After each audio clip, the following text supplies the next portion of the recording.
وبركاته.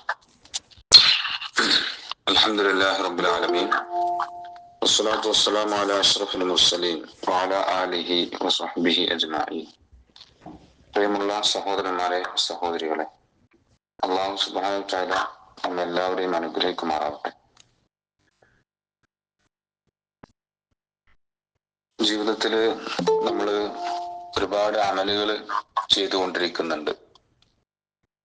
പടച്ച റബ്ബ് അല്ലാഹു സുബ്ഹാനഹു വ തആല നിർബന്ധമാക്കിയതും പുണ്യം നേടാൻ സാധിക്കുന്നതുമായിട്ടുള്ള പല വിധത്തിലുള്ള പ്രവർത്തനങ്ങൾ ഓരോ ദിവസവും ചെയ്തുകൊണ്ടിരിക്കുന്ന ആളുകളാണ് നമ്മൾ ഓരോരുത്തരും. പലപ്പോഴും വിട്ടുപോകാറുള്ള ഒരു സംഗതി ഷഹാദത്തിന്റെ കൂടെ തന്നെ പ്രാധാന്യത്തോടുകൂടി ഇസ്ലാമിൽ പരിഗണിക്കപ്പെടുന്ന ഒരു അമലുണ്ട്. അഷ്ഹദു അല്ലാ ഇലാഹ ഇല്ലല്ലാഹ് വ അഷ്ഹദു അന്ന മുഹമ്മദൻ റസൂലുള്ളാഹ്. അല്ലാഹു അല്ലാതെ ഒരു ഇലാഹില്ല എന്നും മുഹമ്മദ് നബി സല്ലല്ലാഹു അലൈഹി വസല്ലം അവന്റെ ദൂതനാണെന്നും സാക്ഷ്യം വഹിക്കുന്നതോടുകൂടി നമ്മുടെ ജീവിതത്തിൽ നിർബന്ധമായിത്തീരുന്ന, ബാധ്യതയായിത്തീരുന്ന ഒരു അമല് പലപ്പോഴും നമ്മൾ മറന്നു പോകാറുണ്ട്.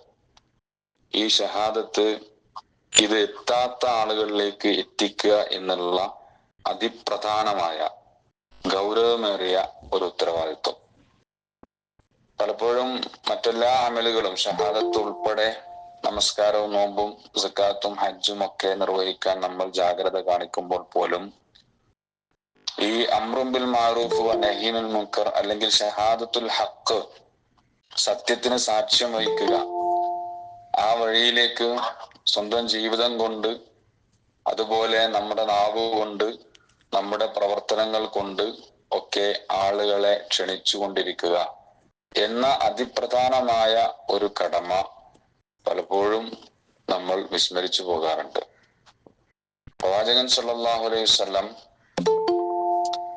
മക്കയിൽ അവസാനത്തെ ഹജ്ജിന്റെ വേളയിൽ ആ അറഫ പ്രഭാഷണത്തിൽ 1,00,000-ലധികം വരുന്ന സഹാബികളെ സാക്ഷി നിർത്തിക്കൊണ്ട് അവരോട് ചോദിക്കുകയുണ്ടായി, അല്ലാ ഹൽ ബല്ലഗത, ഞാൻ നിങ്ങൾക്ക് ഈ സന്ദേശം എത്തിച്ചു തന്നിട്ടില്ലയോ എന്ന് അവരോട് ചോദിച്ചപ്പോൾ അവരെല്ലാവരും ഒരേ സ്വരത്തിൽ അവർ പ്രവാചകൻ സ്വല്ലല്ലാഹു അലൈഹി വസല്ലമയോട് മറുപടി പറഞ്ഞു, നഅം ബല്ലഗത യാ റസൂലല്ലാഹ്. അല്ലാഹുവിന്റെ റസൂലേ, അതെ, താങ്കൾ ഞങ്ങൾക്ക് ഈ സന്ദേശം പരിപൂർണമായ അളവിൽ, ആ തികവിൽ എത്തിച്ചു തന്നിട്ടുണ്ട് എന്ന് പറഞ്ഞപ്പോൾ ഉടനെ പ്രവാചകൻ സല്ലല്ലാഹു അലൈഹി വസല്ലം അല്ലാഹുമ്മ അശ്ഹദ് അല്ലാഹുമ്മ അശ്ഹദ് ആകാശത്തിലേക്ക് വിരൽ ചൂണ്ടിക്കൊണ്ട് 3 തവണ അല്ലാഹുവേ നീ സാക്ഷിയാണ്, നീ സാക്ഷിയാണ് എന്ന് ആവർത്തിച്ച് പറയുകയുണ്ടായി. എന്ന് വെച്ചാൽ പ്രവാചകൻ സല്ലല്ലാഹു അലൈഹി വസല്ലമയോട് നാളെ അല്ലാഹു അദ്ദേഹത്തിന്റെ ഉത്തരവാദിത്വത്തെ കുറിച്ച് ചോദിക്കുമ്പോൾ അതിനുള്ള ഒരു തെളിവ്, അതിന് മറുപടി എന്ന നിലക്ക് ഈ ഒരു സന്ദർഭം സാക്ഷിയാണ് എന്ന ഒരു അർത്ഥത്തിലാണ് പ്രവാചകൻ സല്ലല്ലാഹു അലൈഹി വസല്ലം അവിടെ അങ്ങനെ പറഞ്ഞത്. സഹോദരന്മാരെ, അതേ ഉത്തരവാദിത്വം തന്നെയാണ് പിന്നെ പ്രവാചകന്റെ കാലശേഷം അല്ലാഹു സുബ്ഹാനഹു വ തആല നമ്മയും ഏൽപ്പിച്ചിട്ടുള്ളത് എന്ന കാര്യത്തിൽ നമുക്ക് സംശയമൊന്നുമില്ല. നമ്മളാണ് ഈ കാലത്ത് ഉമ്മത്ത് മുസ്ലിമയാണ് മറ്റ് പ്രബോധിത സമൂഹത്തെ വഴി കാണിക്കേണ്ടത്, അവർക്ക് സന്മാർഗത്തിന്റെ വെളിച്ചം എത്തിച്ചു കൊടുക്കേണ്ടത് എന്ന കാര്യത്തിൽ നമുക്കൊരിക്കലും സംശയമില്ല. പക്ഷേ നമ്മളത് പ്രവർത്തിക്കുന്നില്ല എന്ന് മാത്രമേ ഉള്ളൂ.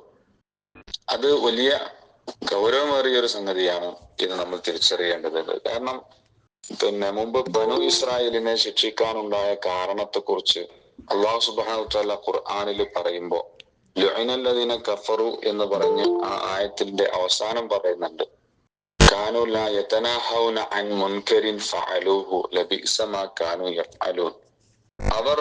അവർക്കിടയിൽ നടമാടിയിരുന്ന തിന്മകൾക്കെതിരെ ഒരക്ഷരം ഉരിയാടിയിരുന്നില്ല. അവർ എത്ര ചീത്ത പ്രവൃത്തിയാണ് ചെയ്തത്. അവർ സ്വയം തെറ്റ് ചെയ്തതിനെ കുറിച്ചല്ല അല്ലാഹു സുബ്ഹാനഹു വ തആല പറഞ്ഞത്, മറിച്ച് അവരുടെ മുമ്പിൽ, അവരുടെ ചുറ്റിലും ജനങ്ങൾ തെറ്റ് ചെയ്തുകൊണ്ടിരിക്കുമ്പോ, തിന്മയുടെ വക്താക്കളും പ്രചാരകരുമായിരുന്നപ്പോ അതിനെതിരെ ഒന്നും പ്രതികരിച്ചില്ല. അതിനെതിരെ അതിനെ തടയാനുള്ള ഒരു പ്രവർത്തനവും നടത്തിയില്ല. ചരിത്രത്തിൽ കാണാൻ കഴിയും, മുഫസ്സിറുകൾ അതിനെ കുറിച്ച് പറയുന്നത് ആദ്യമൊക്കെ തടഞ്ഞിരുന്നു. അവരെ കൊണ്ടൊരു നാവ് കൊണ്ടുള്ള ഉപദേശങ്ങളൊക്കെ ഉണ്ടായിരുന്നു. പക്ഷെ പിന്നീടും പ്രബോധിത സമൂഹം അത് ചെവി കേൾക്കാതിരുന്നപ്പോ പിന്നീട് ഇവരുടെ കൂടെ കൂടാൻ തുടങ്ങി. എന്ന് വെച്ചാൽ അവരുടെ മജ്‌ലിസുകളിൽ, അവരുടെ സദസ്സുകളിൽ ഇരിക്കുകയും അവര് തിന്മ ചെയ്യുമ്പോഴും അവരോടൊപ്പം നിൽക്കുകയും ഒന്നും മിണ്ടാതിരിക്കുകയും ചെയ്യുന്ന ഒരു അവസ്ഥയിലേക്ക് ആ സമൂഹം അധഃപതിച്ചു. അങ്ങനെ ഒരു അവസ്ഥയിൽ എത്തുമ്പോഴാണ് അല്ലാഹു സുബ്ഹാനഹു വ തആല അവരെ ശപിക്കുന്നത് എന്ന് നമുക്ക് ഖുർആനിലൂടെ മനസ്സിലാക്കാൻ പറ്റും. ആ ശാപമാണ് ഇന്നും ബനൂ ഇസ്രായേൽ അനുഭവിച്ചുകൊണ്ടിരിക്കുന്നത്. അല്ലെ, നെതന്യാഹുവിനെ കായികമായി നേരിടുന്ന ഒരു വേദിയിൽ കായികമായി നേരിടുന്ന ഒരു വീഡിയോ കാണുകയുണ്ടായി. എന്നുവെച്ചാൽ ആ രാജ്യത്തിന്റെ തലവന് പോലും നിൽക്കക്കള്ളിയില്ലാത്ത അവസ്ഥയിലേക്ക് ആ രാജ്യം നശിച്ചുകൊണ്ടിരിക്കുകയാണ്. അമേരിക്കയും ബ്രിട്ടനും പോലുള്ള സാമ്രാജ്യത്വ ശക്തികൾ പിന്തുണ പിൻവലിക്കുന്ന ദിവസം ആ രാജ്യം തകർന്നു പോകും എന്ന അവസ്ഥയിലാണ്. അത് അല്ലാഹു സുബ്ഹാനഹു വ തആല അന്ന് ശപിച്ച ആ ശാപത്തിന്റെ ബാക്കിയാണ് ഇപ്പോൾ നമ്മൾ കണ്ടുകൊണ്ടിരിക്കുന്നത് എന്ന് നമുക്ക് മനസ്സിലാക്കാൻ പറ്റും. ഇത് ബനൂ ഇസ്രായേലിനെ സംബന്ധിച്ചിടത്തോളം മാത്രം ബാധകമായ ഒരു സംഗതിയല്ല.